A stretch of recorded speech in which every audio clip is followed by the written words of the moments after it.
नमस्कार. हाय टेस्ट किचनमध्ये आपल्या सर्वांचे मनपूर्वक स्वागत. आज आपण कच्च्या आंब्याचे घरगुती लोणचे कसे करायचे ते पाहणार आहोत.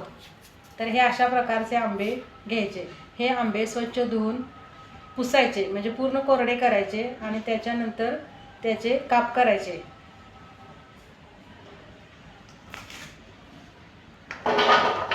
हे अशा प्रकारचे आंबे फोडून आपण आंब्याचे काप केलेले आहेत.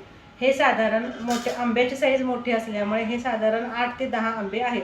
तर हे असे त्याच्या फोडी करायच्या आणि त्यानंतर त्याला मीठ आणि हळद लावायचे. तर हे मीठ घेताना हे काय करायचे, तर मोठे मीठ वाटून किंवा मिक्सरला बारीक करून घ्यायचे. म्हणजे मोठ्या मिठामुळे काय होतं, तर आंबे वर्षभर टिकते, ते खराब होत नाही. ह्या आंब्याच्या फोडीनं असे ह्या प्रकारचे मोठे मीठ असे लावून घ्यायचे.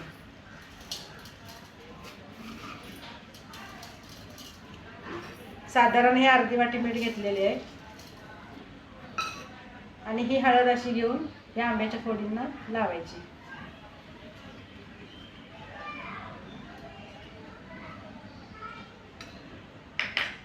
आणि हे पूर्ण असं मिक्स करायचे.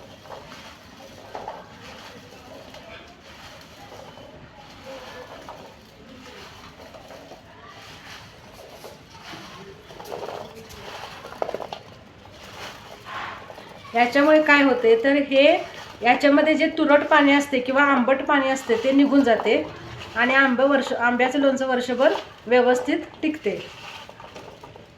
हे मीठ आणि हळद असं चोळून घ्यायचं.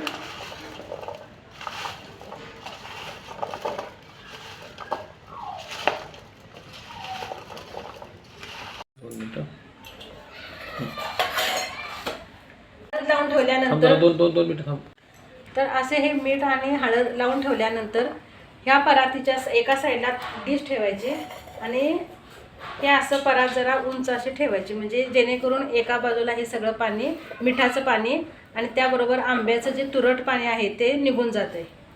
हे साधारण असं रात्रभर ठेवलं तरी चालेल. इथं अशी जागा करायची थोडी, म्हणजे इथं आपल्याला एक 8-10 तासानं इकडं पाणी निघून जाते, ते दिसेल आपल्याला. तर काल आपण मीठ आणि हळद लावून ह्या आंब्याच्या फोडी ठेवल्या होत्या रात्रभर. याचं पाणी बाजूला झालेलं आहे, ते आपण असं काढून घ्यायचं.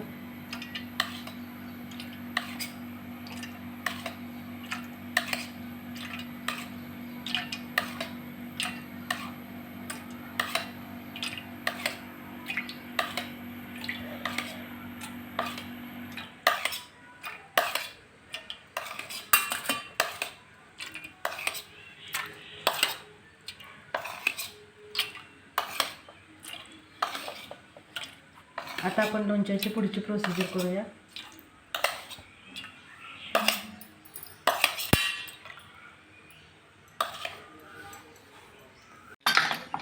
लोणच्यासाठी लागणारं साहित्य बघूया आपण. हे आहे मोहरीची डाळ, ही साधारण 150 ग्रॅम आहे. लसूण घेतलेला आहे थोडा, 1-2 लसणाचे गड्डे घेतलेले, थोडेसे चेचून. हळद घेतलेली आहे, 1 वाटी मिरची पूड घेतलेली आहे, 1 वाटी मीठ घेतलेलं आहे. हे मीठ मोठं मीठ आहे आणि ते मिक्सरला बारीक करून घेतलेलं आहे. आणि तेल आपल्याला गरजेनुसार आपण तेल घ्यायचं आहे. हे वस्तू मीठ आणि हळद हे जे आहे, मीठ आणि तिखट हे आपल्याला लागेल तसं आपण त्याच्यामध्ये घालणार आहे. सुरुवातीला मोहरीची डाळ थोडीशी भाजून घ्यायची.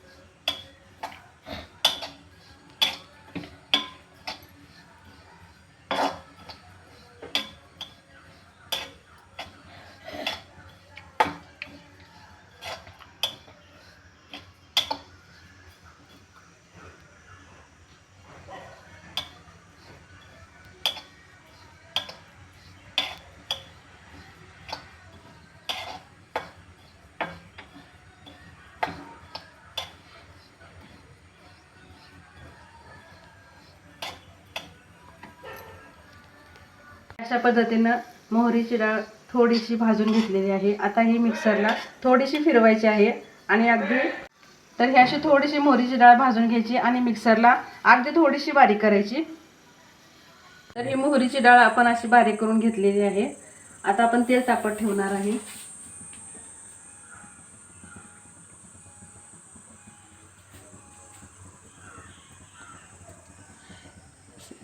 हे तेल तुम्ही स्वयंपाकाला जे नेहमी वापरताय ते थोडं घ्यायचं आणि राईचं तेल थोडं घ्यायचं. राईच्या तेलामुळे काय होतं, लोणचं वर्षभर चांगलं टिकतं. त्यामुळे राईचं तेलसुद्धा ह्याच्यामध्ये घालायचं आणि राईच्या तेलची टेस्ट एकदम चांगली येते.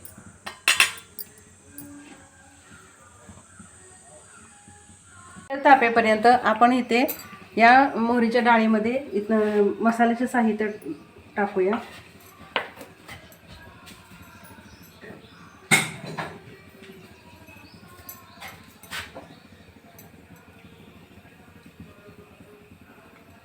मिरची पूड असे पसरून ठेवायचे.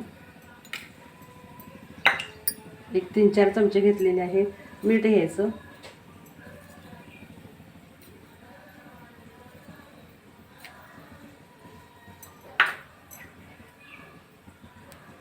मीठ साधारण 1-2 चमचे घेतलेले आहे. हळद 1 चमचा साधारण घ्यायचा.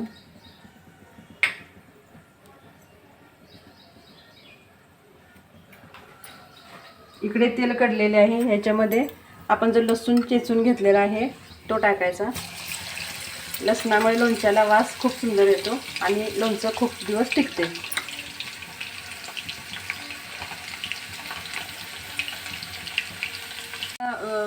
लसूण चांगला भाजलेला आहे. गॅस बंद करूया आपण आणि हे तेल हे जे आपण मसाल्याचे साहित्य ठेवलेलं आहे त्याच्यावर ओतूया.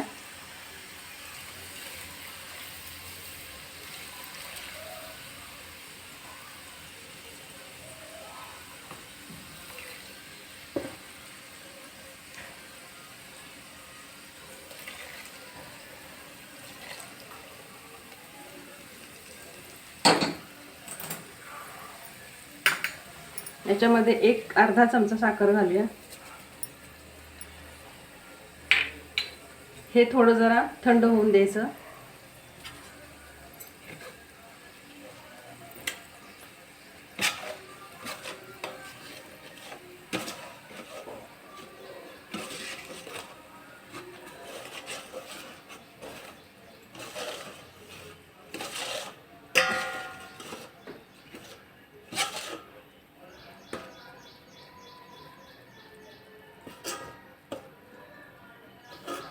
साखरेतला लवंग आहे. हे तेल आता थंड झालेले आहे. याच्यामध्ये आपण या आंब्याच्या फोडी घालून घेऊया.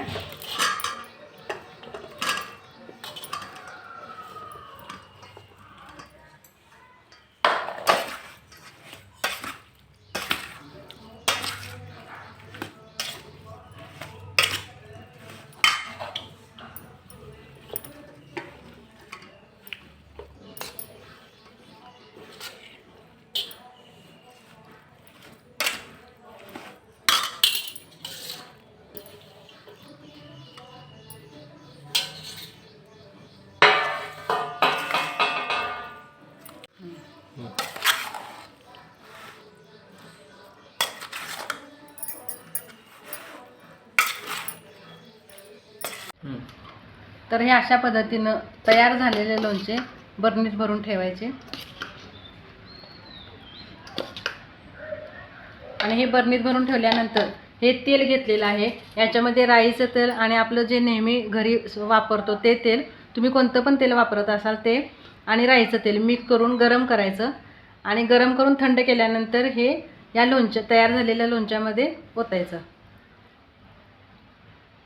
हे तेल एवढं ओतायचं की ह्या सगळ्या आंब्याच्या फोडी ज्या आहेत त्या पूर्ण तेलामध्ये बुडल्या पाहिजेत, म्हणजे लोणचं मग वर्षभर खराब होत नाही. अशा पद्धतीनं हे लोणचं करायचं आणि बरणी भरून ठेवायचं. हे लोणचं 1-2 वर्ष खराब होणार नाही. फक्त एकच काळजी घ्यायची की हे जे तेल आहे हे वरपर्यंत आले पाहिजे लोणच्याचे. अशा पद्धतीनं आपण आज आंब्याचं लोणचं पाहिलं.